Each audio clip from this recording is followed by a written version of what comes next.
അപ്പം അവർക്ക് സേവ് ചെയ്യാം, ഇയർ സേവ് ചെയ്യാം, സേവ് ചെയ്യാം. പിന്നെ IELTS സ്കോർ കുറഞ്ഞുള്ള ആൾക്കാർക്ക് ഇപ്പോൾ ന്യൂസിലൻഡിനോ അയർലൻഡിനോ UK പോകാൻ തടസ്സമുള്ള ആൾക്കാർ, 2 നഴ്സുമാരാണെങ്കിൽ എക്സ്പീരിയൻസിന്റെ കുറവ് പ്രയാസങ്ങളുള്ളവർ. അപ്പോൾ ഇങ്ങനെയൊക്കെ ഉള്ളവർക്ക് പൈസയുടെ കാര്യങ്ങൾ അറേഞ്ച് ചെയ്യുമെങ്കിൽ അവർക്ക് രക്ഷപ്പെടാനുള്ള ഒരു വഴി. ഓക്കെ. പിന്നെ അതുപോലെ തന്നെ ഇവിടുത്തെ മെയിൻ കോഴ്സസ് എന്താണ്? നോർമലി മലയാളീസ് ഇപ്പൊ നാട്ടിലത്തെ ഏജൻസിയുടെ അനുസരിച്ചും അവർ പറയുന്ന അനുസരിച്ച് അവരുടെ ബാക്ക്ഗ്രൗണ്ട് ചെക്കും ഒക്കെ അനുസരിച്ച് ഇവിടെ പിള്ളേർക്ക് എങ്ങനെയും വരാനുള്ള രീതികളിലൊക്കെയാണ് പിള്ളേർ എടുക്കുന്നത്. എങ്കിലും കൂടുതലും മലയാളികൾ പിള്ളേർ ഇവിടെ സിവിൽ എഞ്ചിനീയറിംഗ് ചെയ്യുന്നവരുണ്ട്, RPN ചെയ്യുന്നവരുണ്ട്, സോഷ്യൽ സർവീസ് PSW ചെയ്യുന്നവരുണ്ട്, റിസർച്ച് സപ്പോർട്ടീവ് വർക്കർ ചെയ്യുന്നവരുണ്ട്. എല്ലാം 2 ഇയർ കോഴ്സാണ്. കോഴ്സുകൾ നമ്മൾ പറഞ്ഞ അവിടെ എല്ലാം ഡിഗ്രി കോഴ്സുകളാണ്. അവിടെ പഠിക്കുന്നത് ഇപ്പം മലയാളി പിള്ളേർ ശരിക്കും പറഞ്ഞാൽ മാസ്റ്റേഴ്സ് എടുക്കാനാണ് അവിടെ 4 ഇയർ ഡിഗ്രി സൈക്കോളജി, സോഷ്യോളജി അങ്ങനെയൊക്കെയുള്ള കോഴ്സുകൾ. ഏകദേശം നമ്മൾ പലരും ചോദിക്കാറുണ്ട്, ഇപ്പം അവിടുന്ന് ബാച്ചിലേഴ്സ് ഒക്കെ കഴിയുന്നവർ ഏജൻസി ചെന്ന് ചോദിക്കുമ്പം അവർ പറയുന്നൊരു കാര്യം, നിങ്ങൾക്ക് മാസ്റ്റേഴ്സ് അവിടെ കിട്ടാൻ ഭയങ്കര പാടാണ്. പക്ഷെ ഞങ്ങൾ അന്വേഷിച്ചനുസരിച്ച് മാസ്റ്റേഴ്സ് കിട്ടാൻ വലിയ പാടൊന്നുമില്ല എന്നാണ് ഞാൻ കേട്ടത്. ഏജൻസിയോട് നിങ്ങൾ അത്രത്തോളം താല്പര്യം കാണിക്കുമ്പോൾ അവർക്ക് നിങ്ങളെ കയറ്റി വിടണം എന്നുള്ളത് കൊണ്ട്, അവർക്ക് അതിനായിട്ടുള്ള പ്രോഫിറ്റുകളും കാര്യങ്ങളും ഉള്ളത് കൊണ്ട് അവർ അതിൻ്റെ ആയിട്ടുള്ള രീതികൾ കാര്യങ്ങൾ ചെയ്യും.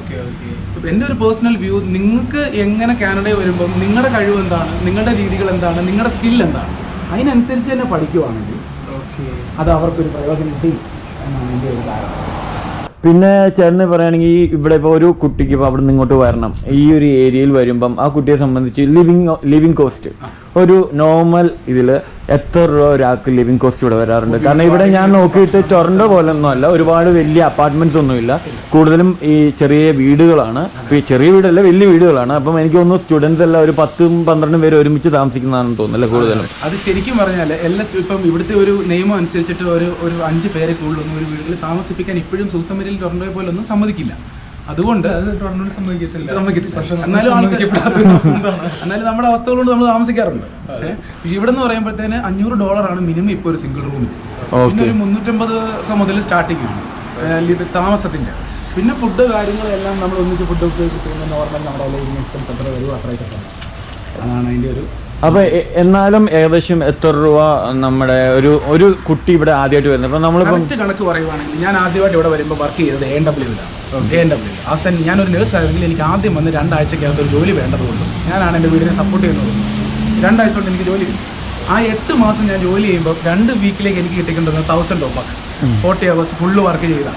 ആ $1,000 എന്ന് പറയുമ്പോൾ $2,000 നമ്മൾ മാസം പഠിക്കുക മൊത്തം കൂടെ കൂട്ടി ഇൻക്ലൂഡ് കഴിയുമ്പോഴത്തേനും ആ $2,000 $500 നമ്മുടെ വാടക പോയി, ഒരു $100 നമ്മുടെ എക്സ്പെൻസ് പോയി, $600 ഫോൺ എടുക്കണം. നാട്ടിൽ നിന്ന് വരുമ്പോൾ ഫോൺ ആദ്യം ഇവിടെ ഒന്നും ഒരു ആപ്പ് യൂസ് ചെയ്യും. ഏതൊരു ഫോൺ എടുക്കണമെങ്കിൽ $50 മിനിമം വിളിക്കാൻ വേണം. അതിൻ്റെ ഒരു 24 കൊടുത്തു കഴിഞ്ഞാൽ ഫോണും കിട്ടും. അപ്പൊ ഞാനും ഒരു ഐഫോൺ എടുത്തു. അത് പറയാൻ കാരണം അതാണ് എൻ്റെ ഒരു കാര്യം. എനിക്കിപ്പോ നാട്ടിൽ ഒരു ഇച്ചിരി സാലറി കിട്ടിക്കൊണ്ടിരുന്നതാണ്. പക്ഷെ എന്നെ